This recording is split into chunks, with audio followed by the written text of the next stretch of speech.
Il a jeté sa harpe dans la rivière le soir où il a compris que la perfection l'avait détruit. Samuel était le musicien le plus talentueux du royaume, admiré par tous, certain de sa victoire au concours royal, jusqu'à ce qu'une vieille paysanne, avec un instrument brisé, le fasse perdre tout ce pourquoi il avait vécu. Mais pourquoi sa défaite a-t-elle changé sa vie pour toujours ? Qu'a-t-il découvert dans cette humiliation qui l'a transformé plus profondément qu'aucune gloire ne l'aurait fait ? Si vous avez déjà perdu quelque chose d'important, laissez un cœur dans les commentaires. Parce que cette histoire va vous montrer que parfois, perdre est la seule façon de vraiment gagner. Abonnez-vous pour ne manquer aucune leçon de vie comme celle-ci. Maintenant, laissez-moi vous raconter tout depuis le début. Dans un petit royaume encerclé par des montagnes aux sommets enneigés, vivait un jeune musicien nommé Samuel. Dès son plus jeune âge, ses doigts semblaient avoir été façonnés par les dieux eux-mêmes pour caresser les cordes d'une harpe. Chaque note qu'il jouait possédait un pouvoir étrange. Elle pouvait faire pleurer les vieillards en leur rappelant leur jeunesse perdue ou faire sourire les enfants malades couchés dans leur lit. Les villageois disaient que sa musique avait le don de toucher l'âme. Samuel vivait dans une modeste maison en pierre au bord de la rivière où l'eau murmurait des mélodies que lui seul semblait comprendre. Son père, un charpentier aux mains rugueuses, avait construit sa première harpe avec du bois de cerisier. Sa mère, tisserande silencieuse, l'avait bercé toute son enfance avec des chansons anciennes. Mais Samuel ne se contentait pas de cette vie simple. Son rêve brillait comme une étoile inaccessible, jouer devant le roi et devenir le musicien royal. Chaque soir, après avoir aidé son père à l'atelier, il s'asseyait près de la fenêtre, sa harpe entre les bras, et jouait jusqu'à ce que la lune monte haut dans le ciel. Les notes s'envolaient dans la nuit, traversaient les champs de blé doré, grimpaient le long des collines. Les fermiers s'arrêtaient dans leurs travaux pour écouter. Les amoureux s'embrassaient sous les arbres en pensant que c'était la musique des anges. Avec le temps, le talent de Samuel devint légende. On venait de villages lointains pour l'entendre. On lui offrait de l'argent, des fruits, des étoffes précieuses, et avec chaque applaudissement, avec chaque regard admiratif, quelque chose grandissait en lui, quelque chose de subtil, d'insidieux. L'orgueil. Il commença à croire que c'était lui, et non le monde qui donnait naissance à la beauté. Il pensait que sans ses doigts, sans son souffle sur les cordes, le royaume serait un lieu terne et sans vie. Il regardait les autres musiciens avec pitié, convaincu qu'aucun d'eux ne pourrait jamais atteindre sa perfection. Sa harpe, qu'il avait fait décorer avec de l'or et des pierres précieuses, brillait comme un trophée de guerre. Un matin de printemps, alors que les cerisiers répandaient leurs pétales blancs sur les chemins, un messager royal arriva au village. Il portait un parchemin scellé avec la cire rouge du roi. La foule se rassembla sur la place, le cœur battant. Le messager déroula le papier et lut d'une voix forte « Par ordre de Sa Majesté, un concours sera organisé dans 15 jours au Palais Royal. Tous les musiciens du royaume sont invités à composer la mélodie la plus pure qui soit. Le vainqueur recevra une couronne d'or et une place d'honneur au palais pour le reste de ses jours. » Samuel sentit son cœur exploser de joie. C'était son moment. C'était le destin qui frappait enfin à sa porte. Il rentra chez lui en courant, ferma les volets et passa les jours suivants enfermé dans sa chambre. Il ne mangeait presque pas. Il ne dormait que quelques heures. Ses doigts saignaient sur les cordes, mais il ne s'arrêtait pas. Il cherchait la perfection absolue, la note qui ferait trembler les murs du palais et courber le roi devant son génie. Sa mère frappait doucement à la porte chaque soir, inquiète. « Samuel, mon fils, repose-toi. La musique n'existe pas seulement dans la perfection. » Mais il ne l'écoutait pas. Il était certain que personne au royaume ne pourrait le surpasser. Il imaginait déjà la couronne sur sa tête, les courtisans applaudissant, les chroniqueurs écrivant son nom dans les livres d'histoire. Le jour du concours arriva enfin. L'aube se leva sur le royaume avec une lumière dorée qui faisait scintiller les toits du palais. Samuel s'était réveillé avant le chant du coq, le cœur battant comme un tambour de guerre. Il avait revêtu ses plus beaux habits, une tunique de velours bleu nuit brodée de fils d'argent que sa mère avait cousue en secret pendant des semaines. Il avait poli sa harpe jusqu'à ce qu'elle brille comme un miroir, chaque pierre précieuse incrustée dans le bois reflétant la lumière du soleil levant. Sur le chemin vers le palais, il croisa d'autres musiciens. Certains marchaient en silence, les yeux baissés, serrant contre eux leurs instruments comme des enfants effrayés. D'autres riaient nerveusement, échangeant des regards complices. Samuel les observait tous avec une sorte de détachement supérieur. Il ne voyait en eux que des ombres, des figurants dans son propre triomphe annoncé. Le grand salon royal était une merveille d'architecture. Des colonnes de marbre blanc s'élevaient jusqu'à un plafond peint de scènes célestes. Des tapisseries représentant les anciennes batailles du royaume ornaient les murs. Au fond de la salle, sur une estrade recouverte de tapis pourpres, trônait le roi. C'était un homme d'âge mûr, au regard fatigué mais bienveillant, entouré de ses conseillers et de sa cour. Des centaines de personnes remplissaient la salle, nobles en robes somptueuses, marchands venus des quatre coins du royaume, paysans qui avaient économisé pendant des mois pour assister à l'événement. Un à un, les musiciens furent appelés. Le premier était un jeune homme aux cheveux roux qui joua du luth avec une sincérité touchante, mais ses mains tremblaient tellement que plusieurs notes sonnèrent faux.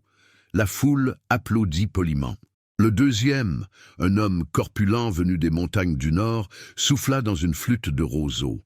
Le son était doux, mélancolique, mais manquait de puissance pour remplir l'immense salle. Puis vint une jeune femme au visage pâle qui chanta sans accompagnement. Sa voix était claire comme l'eau de source, mais elle oublia les paroles au milieu de la chanson et s'effondra en larmes. Le roi lui fit un geste rassurant et elle quitta la scène en sanglotant, soutenue par ses amis. Samuel observait tout cela avec un mélange de pitié et d'impatience. Aucun d'eux n'a compris ce qu'est vraiment la musique, pensait-il. Ils jouent avec leur peur, avec leurs doutes. Moi, je joue avec la perfection. Enfin, son nom fut annoncé. Samuel, fils de Thomas le charpentier, du village de la rivière Claire. Un silence tomba sur la salle. Sa réputation l'avait précédé. Les murmures circulaient. C'est lui, le prodige. On dit qu'il fait pleurer les pierres. Samuel avança lentement, savourant chaque pas, sentant le poids des regards sur lui. Il s'installa sur le tabouret au centre de la scène, plaça sa harpe entre ses genoux et ferma les yeux un instant. Puis il commença à jouer. Les premières notes jaillirent avec une précision chirurgicale. Chaque accord était mathématiquement parfait, chaque transition fluide comme de la soie. Il jouait une composition qu'il avait créée spécifiquement pour ce moment. Une pièce complexe, remplie de variations audacieuses, de crescendo dramatiques, de passages qui défiaient la technique de n'importe quel musicien.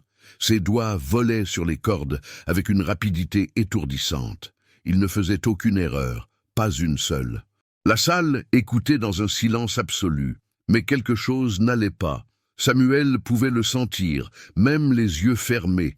La musique était techniquement irréprochable, oui, mais elle sonnait froide, comme un cristal parfait, mais sans chaleur.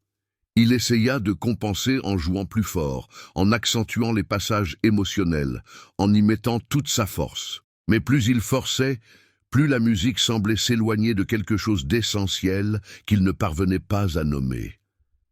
Quand la dernière note s'éteignit enfin, il ouvrit les yeux. Des applaudissements polis remplirent la salle. Polis, mais pas enthousiastes. Le roi hocha la tête avec respect, mais son visage restait neutre. Samuel sentit un frisson glacé parcourir son dos. Ce n'était pas la réaction qu'il attendait. Où étaient les larmes? Où étaient les cris d'admiration? Il quitta la scène, confus, le cœur lourd d'une inquiétude qu'il refusait d'admettre. Puis, le dernier nom fut appelé. Myriam, du village des collines de l'Est.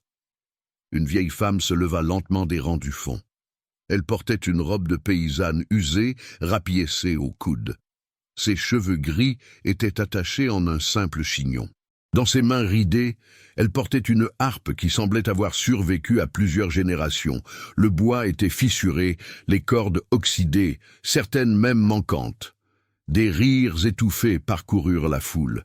Quelqu'un chuchota « Il laisse vraiment n'importe qui participer maintenant ». Samuel lui-même ne put s'empêcher de sourire avec condescendance. Mais quand la vieille femme s'assit et posa ses doigts sur les cordes, quelque chose de miraculeux se produisit. Le premier son qui sortit de la harpe brisée était à peine audible. Une note tremblante, fragile comme le battement d'ailes d'un papillon, puis une autre, et encore une autre. La mélodie que Myriam jouait n'était pas complexe. Elle n'avait pas de variations audacieuses ni de passages techniques impressionnants. C'était simple, presque enfantin, mais elle avait quelque chose que la musique de Samuel n'avait pas. Elle avait une âme. Chaque note semblait porter une histoire. Une tristesse douce qui parlait de pertes anciennes, d'enfants qui avaient grandi et quitté la maison, de main d'un mari disparu qui ne reviendrait jamais. Mais il y avait aussi de l'espoir dans cette musique, une lumière timide qui brillait à travers les fissures de la douleur. C'était la mélodie d'une vie vécue pleinement, avec toutes ses imperfections, toutes ses cicatrices. Les cordes oxydées grinçaient parfois. Certaines notes sonnaient fausses. La harpe elle-même vibrait de manière irrégulière, mais personne dans la salle ne le remarquait, ou plutôt, tout le monde le remarquait, mais cela ne faisait qu'ajouter à la beauté brute de la performance. Une femme dans le public commença à pleurer silencieusement, la main sur le cœur.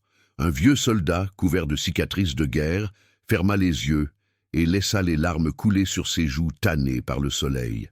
Même les nobles les plus hautains, ceux qui étaient venus au concours par pur divertissement, sentaient leur gorge se serrer. Le roi, lui, était immobile sur son trône. Des larmes brillaient dans ses yeux fatigués. Il ne clignait pas des paupières, comme s'il avait peur de briser le charme. Samuel, debout dans l'ombre près de la sortie, serrait sa harpe dorée contre sa poitrine. Son cœur battait de manière chaotique. Il ne comprenait pas. Comment était-ce possible ? Cette femme jouait mal. Techniquement, objectivement, sa performance était inférieure à la sienne. Les cordes étaient désaccordées. Le rythme était irrégulier. Et pourtant, toute la salle pleurait. Quand la dernière note de Myriam s'éteignit dans le silence, personne n'applaudit immédiatement. Il y eut un moment suspendu, comme si tout le monde retenait son souffle, ne voulant pas rompre la magie.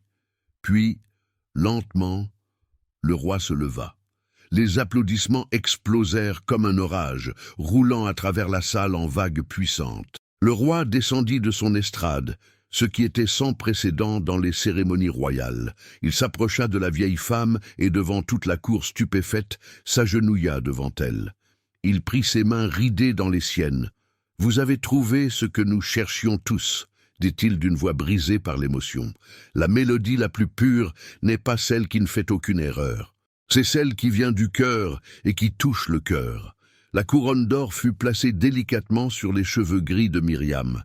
Elle sourit avec une humilité si profonde qu'elle semblait presque embarrassée. « Votre Majesté, » murmura-t-elle, « je n'ai fait que jouer ce que la vie m'a appris. » Samuel ne vit rien de tout cela. Il était déjà parti. Il traversa les rues du royaume comme un fantôme, inconscient de la pluie fine qui avait commencé à tomber. Sa harpe dorée brillait sous l'eau, mais pour lui, elle était devenue lourde comme du plomb. Les pierres précieuses qui l'ornaient lui semblaient soudain vulgaires, criardes, vides de sens. Il avait tout donné, il avait sacrifié ses nuits, son repos, sa santé. Il avait atteint une perfection technique que peu de musiciens dans l'histoire du royaume avaient jamais égalée. Et il avait perdu. Battu par une vieille femme avec une harpe cassée. La rage bouillonnait en lui, mélangée à quelque chose de plus sombre encore, le désespoir. Il arriva au bord de la rivière qui bordait son village natal. L'eau coulait rapidement, gonflée par les pluies récentes. Elle murmurait et chantait, comme elle l'avait toujours fait depuis son enfance. Mais ce soir, Samuel ne voulait plus l'entendre.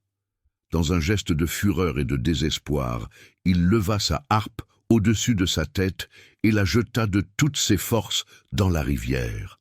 Elle tourna dans l'air, scintillant une dernière fois sous la lumière grise du crépuscule, puis disparut dans les eaux sombres, avec un bruit sourd. Samuel tomba à genoux sur la berge boueuse, le visage dans ses mains. Il pleura pour la première fois depuis des années. Il pleura non seulement pour sa défaite, mais pour quelque chose de plus profond qu'il ne comprenait pas encore. Il pleura pour toutes les heures passées à chercher la perfection au lieu de chercher la vérité. Il pleura pour l'orgueil qui l'avait aveuglé. La pluie tombait plus fort maintenant, lavant son visage, mêlant ses larmes à l'eau du ciel. « Je n'ai plus rien », murmura-t-il à la nuit. « J'ai perdu tout ce pourquoi j'ai vécu. » Et dans le silence qui suivit, la rivière continua de chanter. Mais cette fois, il n'écoutait pas. Les mois passèrent comme des saisons sans couleur. Samuel avait disparu de la vie du village. Personne ne le voyait plus sur la place, personne n'entendait plus sa musique s'échapper de sa fenêtre au clair de lune. Certains disaient qu'il était parti vers des terres lointaines. D'autres murmuraient qu'il s'était enfermé dans le chagrin et la honte. La vérité était plus simple et plus difficile à la fois. Samuel travaillait maintenant dans les champs avec son père. Ses mains, autrefois si habiles sur les cordes d'une harpe, tenaient désormais des outils de charpentier, des scies, des marteaux, des rabots. Le bois qu'il façonnait ne servait plus à créer de la musique, mais des tables, des chaises, des portes pour les maisons du village.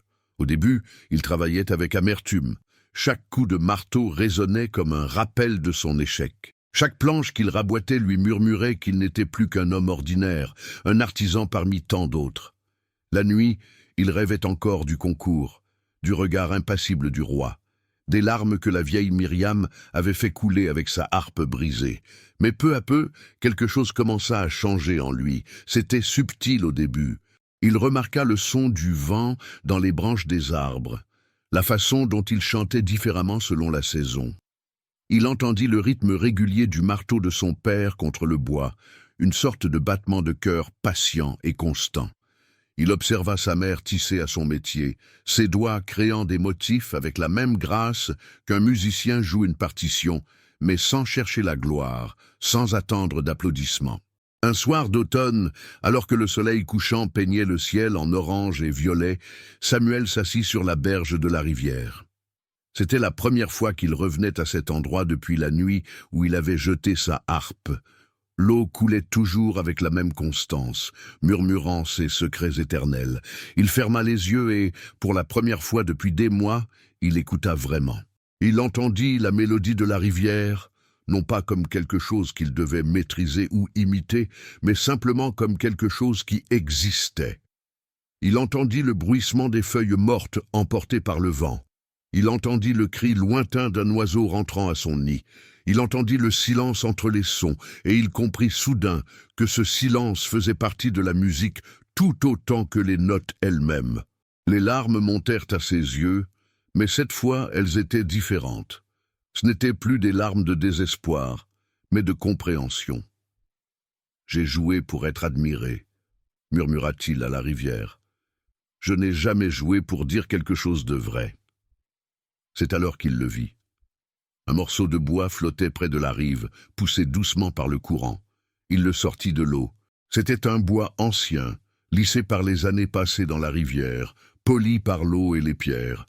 Il avait une forme étrange, presque vivante. Samuel le tourna dans ses mains. Ses doigts de charpentier reconnaissaient la qualité du bois, sa densité, sa résonance potentielle. Et pour la première fois depuis des mois, il sentit quelque chose s'éveiller dans son cœur. Pas l'orgueil, pas l'ambition, juste un désir simple de créer.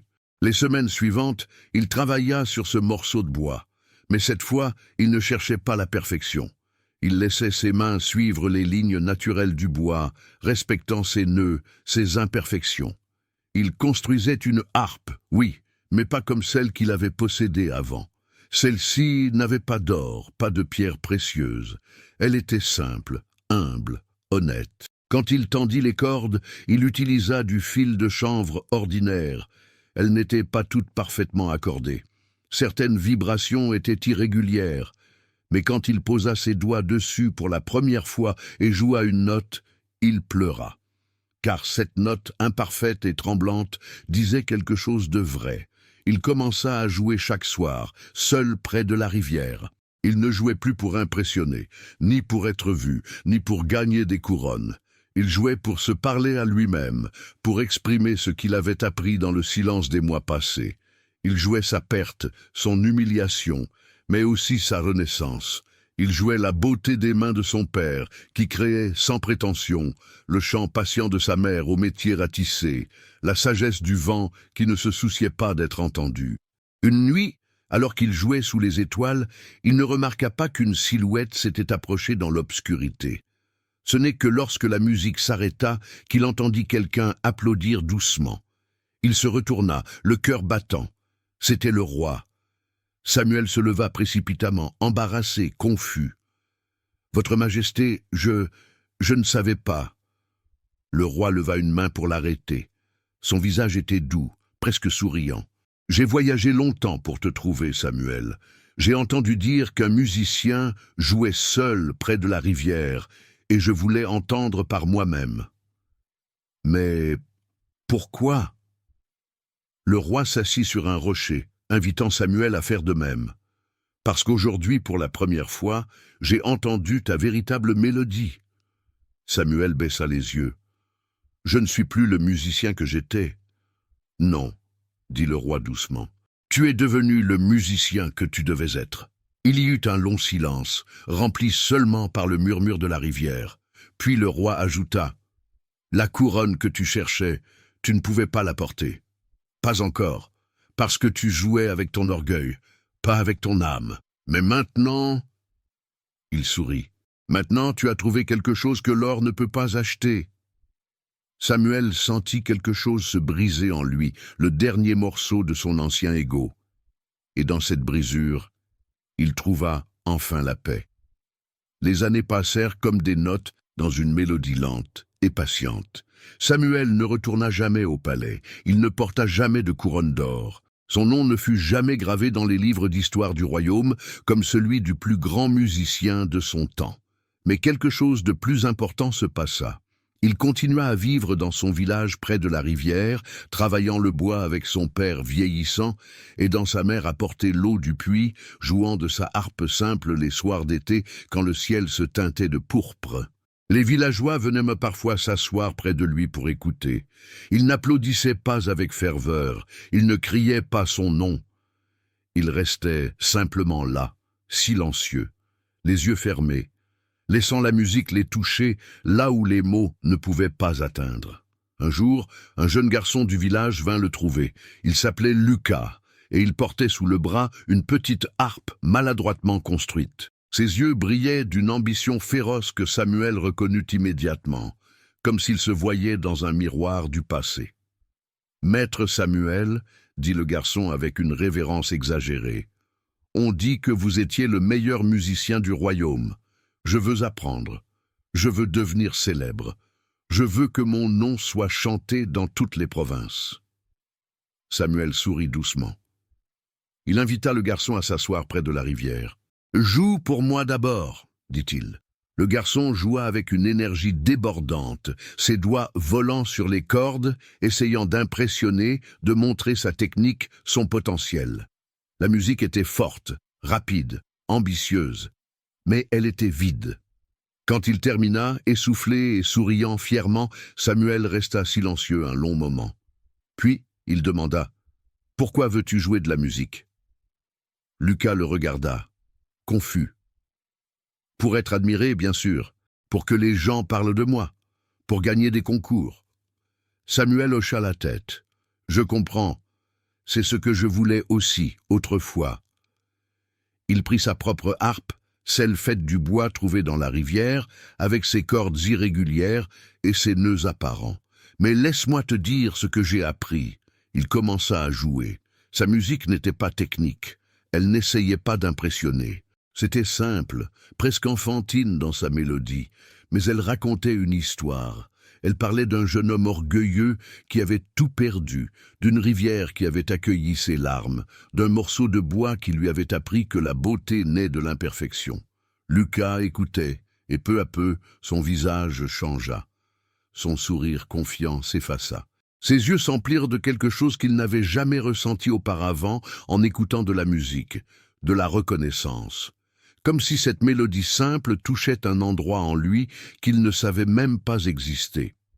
Quand Samuel arrêta de jouer, le garçon avait les larmes aux yeux. « Je ne comprends pas, » murmura Lucas. « Votre musique n'est pas parfaite.